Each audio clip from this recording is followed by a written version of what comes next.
जी नमस्कार, कैसे हैं आप लोग? उम्मीद करते हैं आप लोग अच्छे होंगे और अपने होने वाले एग्ज़ाम्स की आप लोग तैयारी कर रहे होंगे।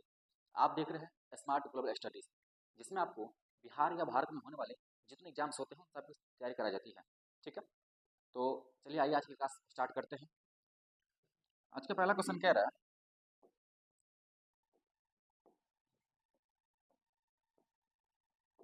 देखिएगा।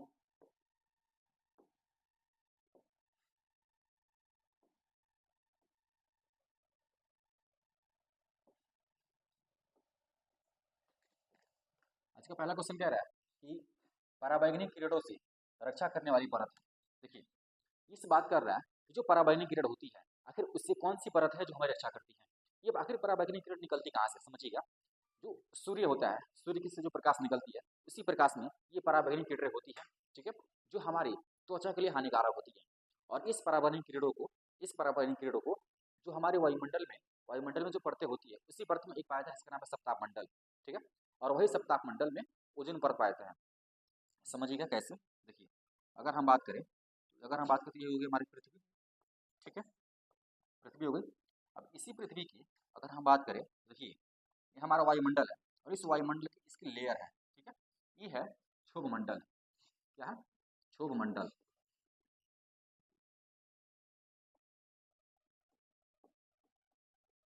क्षोभ मंडल। ठीक है? उसके बाद ये हमारी दूसरी लेयर है और इसका नाम है सप्ताह मंडल।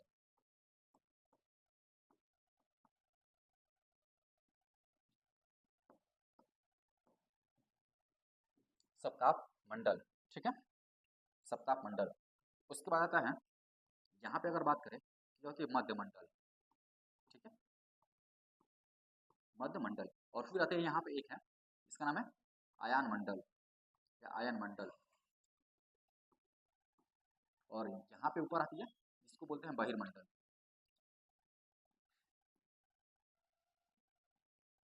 समझिएगा, ये हमारी पृथ्वी है और इस पृथ्वी की जो ये वायुमंडल है और इस वायुमंडल की एक एक परतें हैं। ठीक है? पहला है क्षोभ मंडल है। ठीक है? सप्ताह मंडल, मध्य मंडल, आयन मंडल और बहिर्मंडल। ठीक है?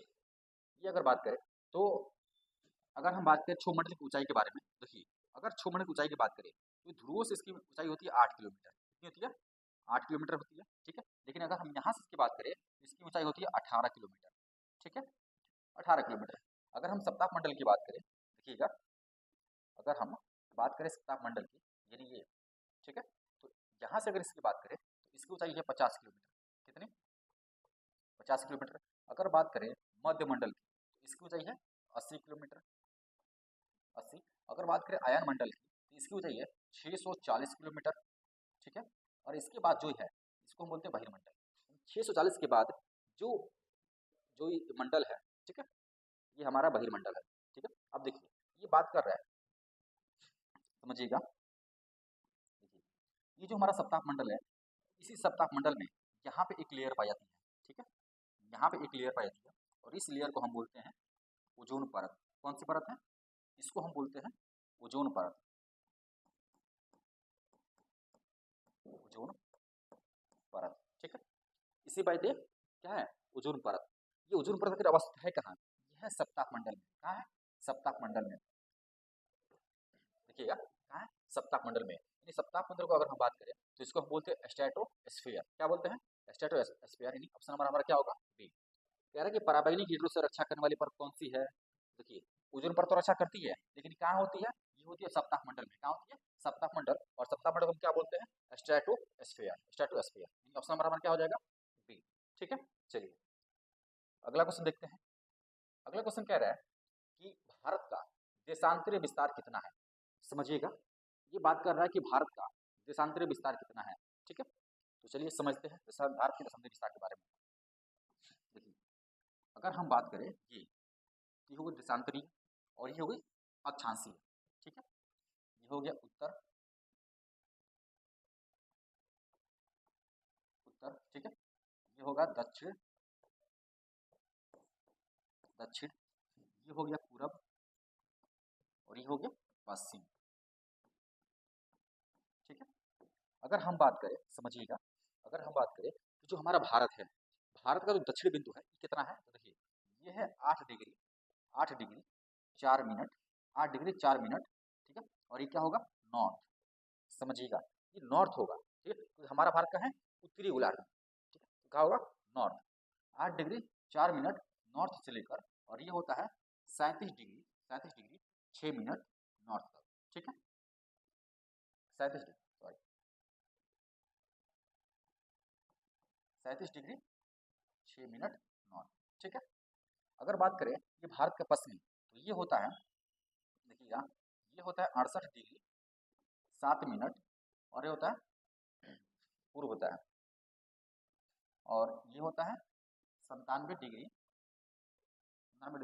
25 मिनट, ठीक है।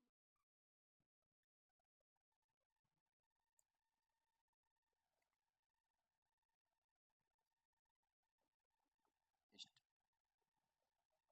ठीक है, ईस्ट, समझिएगा ये जो हमारा भारत है, देखिए अगर हम भारत की विस्तार की बात करें, तो देखिए ये हमारा भारत का कौन सा विस्तार है, ये हमारा है देशांतर विस्तार, समझिएगा ये कौन सा विस्तार है, ये है हमारा देशांतर विस्तार है, और ये हमारा कौन सा है, अक्षांशीय विस्तार है। हमसे क्या पूछा है, भारत का देशांतर विस्तार, क्या पूछा है, देशांतर विस्तार, तो कौन सा होगा, 8 degree 4 minute, 8 degree 4 minute north से लेकर 37 डिग्री 6 मिनट, ठीक है। देखिए नॉर्थ दोनों होना चाहिए, नॉर्थ, तो 8 डिग्री देशांतर पूछ रहा है ना, तो इसमें से 8 डिग्री 4 मिनट है 68 डिग्री, ये है, ये भी आंसर नहीं होगा, ठीक है। 68 डिग्री 97 डिग्री, ये भी आंसर नहीं होगा, ठीक है। 37 डिग्री, ये भी आंसर हमारा नहीं होगा। अभी बच रहा है पूर्व, तो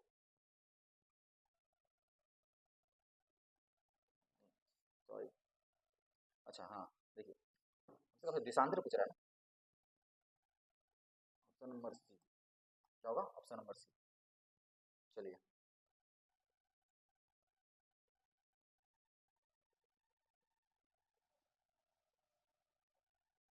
एक चांस होगा देशांतर यार, ठीक है,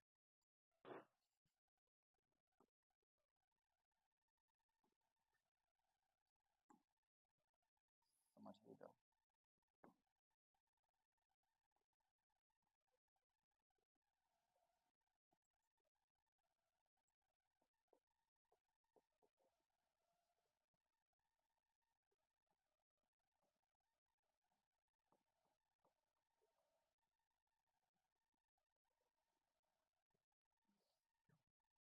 चलिए,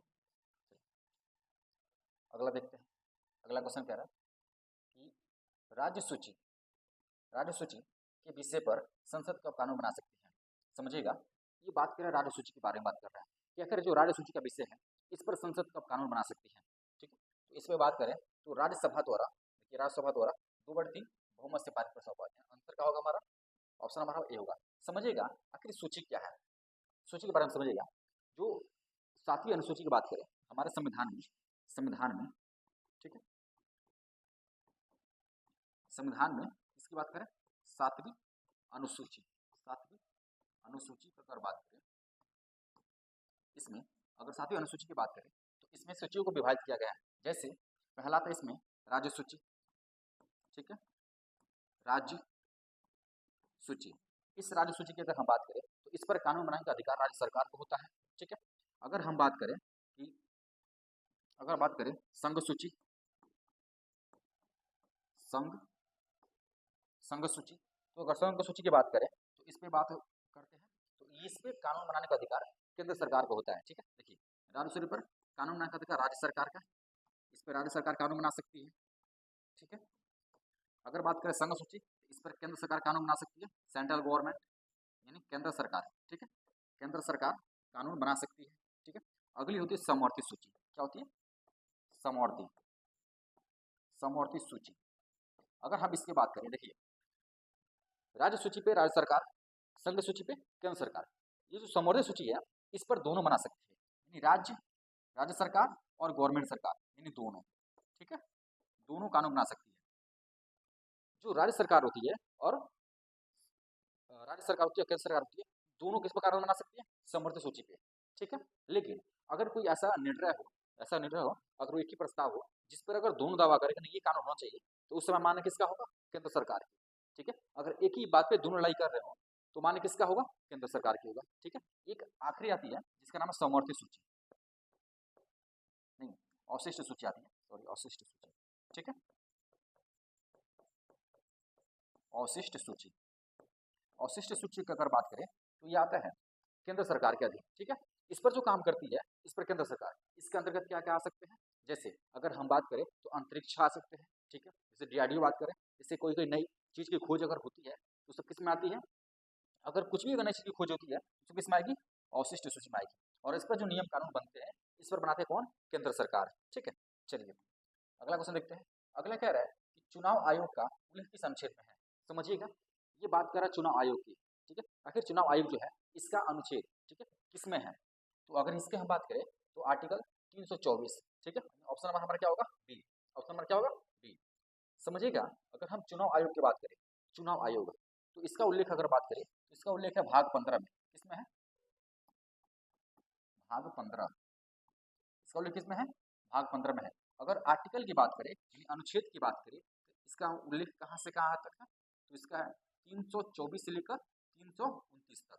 ठीक है, अगर हम बात करें कि निर्वाचन आयोग जो है, निर्वाचन आयोग यानी चुनाव आयोग जो है, इसका उल्लेख किस अनुच्छेद में है और कहाँ से कहाँ तक है? तो 324 से लेकर 329 तक है। भाग बात करें तो भाग 15 में है। ठीक है, अगर बात करें कि वर्तमान में निर्वाचन आयोग कौन है, तो इस समय है, वर्तमान की बात करें, वर्तमान निर्वाचन आयोग, निर्वाचन आयोग कौन है इस समय? है ज्ञानेश कुमार। कौन है? ज्ञानेश कुमार। ठीक है, इस समय कौन है? ज्ञानेश कुमार है। चलिए अगला देखते हैं। अगला क्वेश्चन क्या रहा है कि नर्मदा नदी कहाँ से निकलती है? ये किसकी बात करें? नर्मदा नदी कहाँ से निकलती है? तो आइए समझते हैं आखिर नर्मदा नदी है निकलती कहाँ से। चलिए देखिए, एक पर्वत श्रृंखला है और इस पर्वत श्रृंखला का नाम है सतपुड़ा। क्या नाम है? सतपुड़ा। और इसी सतपुड़ा पर्वत श्रृंखला पे एक यहाँ पे चोटी है, समझिएगा, इसी पर्वत श्रृंखला पे एक यहाँ चोटी है और इसका नाम है अमरकंटक। क्या नाम है? अमरकंटक। देखिए ये है सतपुड़ा पर्वत। अगर हम इसकी बात करें तो कौन सी है? सतपुड़ा। और ये कौन सा है? ये अमरकंटक चोटी, अमरकंटक चोटी। ठीक है, अमरकंटक चोटी। और इसी अमरकंटक चोटी से नर्मदा नदी निकलती है। कौन सी नदी निकलती है? नर्मदा नदी। और इसका अगर बात करें, अगर बात करें कि ये नर्मदा नदी का मुहाना कहाँ है, तो इसका मुहाना है अरब सागर। ठीक है, कहाँ है? अरब सागर, अरब सागर। ठीक है, तो नर्मदा नदी का उद्गम कहाँ से होता है? अमरकंटक की चोटी। ऑप्शन नंबर हमारा क्या होगा? ऑप्शन नंबर क्या होगा? बी। ठीक है, चलिए अगला देखिए। अगला क्वेश्चन कह रहा है कि निम्नलिखित में से किस राज्य से होकर कर्क रेखा गुजरती है? समझिएगा कि ये हमसे सवाल कह रहा है कि इसमें से कौन से राज्य से होकर कर्क रेखा गुजरती है। ठीक है, तो चलिए हम देखते हैं कि कौन से राज्य से कर्क रेखा गुजरती है। तो सबसे पहले हम देखते हैं किन के राज्य से गुजरती है। तो सबसे पहले हो जाएगा हमारा कौन सा, अगर हम कर्क रेखा की बात करें, देखिएगा अगर हम इस कर्क रेखा की बात करें तो इस कर्क रेखा पे कौन कौन से राज्य हैं, आइए हम देखते हैं इसका कौन कौन। सबसे पहला आता है गुजरात। कौन आता है? गुजरात। फिर आता है राजस्थान, राजस्थान। फिर आता है यहाँ पे मध्य प्रदेश, मध्य प्रदेश। ठीक है, फिर आता है कौन? छत्तीसगढ़, छत्तीसगढ़। ठीक है, उसके बाद आता है झारखंड, झारखंड हो गया। फिर आता है पश्चिम बंगाल, पश्चिम बंगाल। ठीक है, और फिर आता है त्रिपुरा और मिजोरम। ठीक, देखिए ये वो 8 राज्य हैं, ये वो 8 राज्य हैं जिस राज्यों पे क्या होती है? कर्क रेखा गुजरती है। ठीक है, ये हमारी कर्क रेखा, ये वो 8 राज्य हैं जिन राज्यों से क्या होती है? कर्क रेखा गुजरती है। हमसे सवाल क्या आएगा था कि निम्न में से किस राज्य से कर्क रेखा गुजरती है? तो देखिए पंजाब से गुजरती है क्या? नहीं। महाराष्ट्र से? नहीं। ठीक है, असम से? नहीं। ऑप्शन क्या है? देखिए मध्य प्रदेश है इसमें, देखिए है मध्य प्रदेश यहाँ पे। ऑप्शन नंबर क्या होगा? सी। Option number C. ठीक है, अगर बात करें कि कर्क रेखा को 2 बार काटने वाली नदी कौन सी है, देखिएगा अगर बात करें कर्क रेखा को 2 बार काटने वाली नदी, 2 बार काटने वाली नदी कौन सी है? ये है माही नदी। कौन सी? माही नदी। और ये जो माही नदी है ये कर्क रेखा को 2 बार काटती है। कितनी बार? 2 बार काटती है। ठीक है, चलिए अगला क्वेश्चन देखते हैं। अगला क्वेश्चन कह रहा है कि मंत्रिपरिषद का आकार होता है। समझिएगा, ये बात कर रहा है कि मंत्रिपरिषद का आकार कैसा होता है। ठीक है, तो देखिए जो लोकसभा होते हैं उस लोकसभा में जितनी सीटें होती है उसकी लोकसभा की 15% ही सदस्य मंत्रिपरिषद में हो सकते हैं। ठीक है, ऑप्शन क्या हो सकता है हमारा? लोकसभा के 15%। ऑप्शन नंबर क्या होगा? बी। लोकसभा के 15% ही क्या बन सकते हैं? मंत्री बन सकते हैं, उससे अधिक सदस्य मंत्री नहीं बन सकते। ठीक है, चलिए अगला देखते हैं क्वेश्चन। अगला क्वेश्चन कह रहा है कि मस्तिष्क का सबसे बड़ा भाग कौन सा है। देखिए ये बात कर रहा है मस्तिष्क के बारे में कि आखिर मस्तिष्क का सबसे बड़ा भाग कौन सा होता है। मस्तिष्क के 3 भाग होते हैं, अग्र मस्तिष्क, मध्य मस्तिष्क और पश्चिम मस्तिष्क। ठीक है, पश्चिम मस्तिष्क। इसी जो मस्तिष्क का अग्र भाग होता है, जो आगे वाला भाग होता है, उसी आगे वाला भाग का एक हिस्सा होता है, इसका नाम है सेरिब्रम। क्या नाम है? सेरिब्रम। सेरिब्रम, इसको हम बोलते हैं प्रमस्तिष्क। क्या बोलते हैं? प्रमस्तिष्क।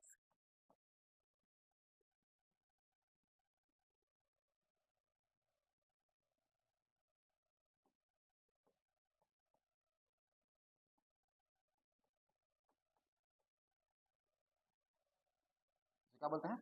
प्रमस्तिष्क। देखिएगा सेरिब्रम को क्या बोलते हैं? प्रमस्तिष्क। तो कौन सा हो जाएगा? Option number B. ठीक, चलिए अगला क्वेश्चन देखते हैं। अगला की बात करें, अगला कह रहा है कि विश्व पर्यावरण दिवस कब मनाया जाता है। समझिएगा, ये बात कर रहा है कि विश्व पर्यावरण दिवस कब मनाया जाता है, तो ये मनाया जाता है 5 जून को। कब मनाया जाता है? 5 जून को। अगर हम बात करें पर्यावरण की बात करें, ठीक है, तो जो पर्यावरण की अगर बात करें तो इसकी शुरुआत, ठीक है, ये मनाने की बात कब कही गई थी? 1972 में। कब गई थी? 1972 में। 1972 में कहा गया कि अब से विश्व पर्यावरण दिवस मनाया जाएगा। ठीक है, और पहली बार, ठीक है, और पहली बार कब मनाया गया?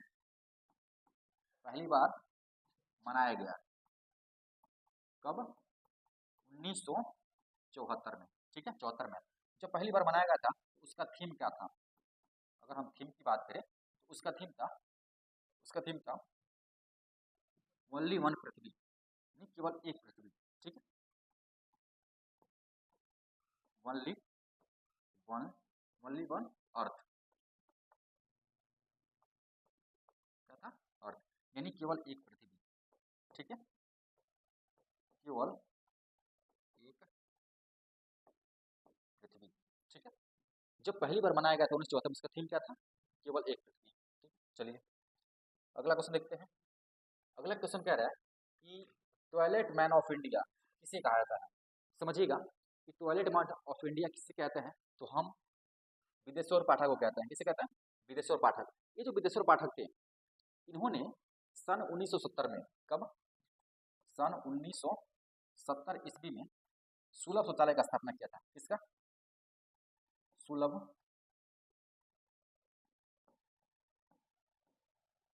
सुलभ शौचालय, सुलभ शौचालय का स्थापना किया था। ठीक, स्थापना किया था किसने? विदेश्वर जो पाठक है, इन्होंने सुलभ शौचालय का स्थापना किया था। कब? सन 1970 में किया था। और इसीलिए हम इन्हें क्या कहते हैं? टॉयलेट मैन ऑफ इंडिया कहते हैं।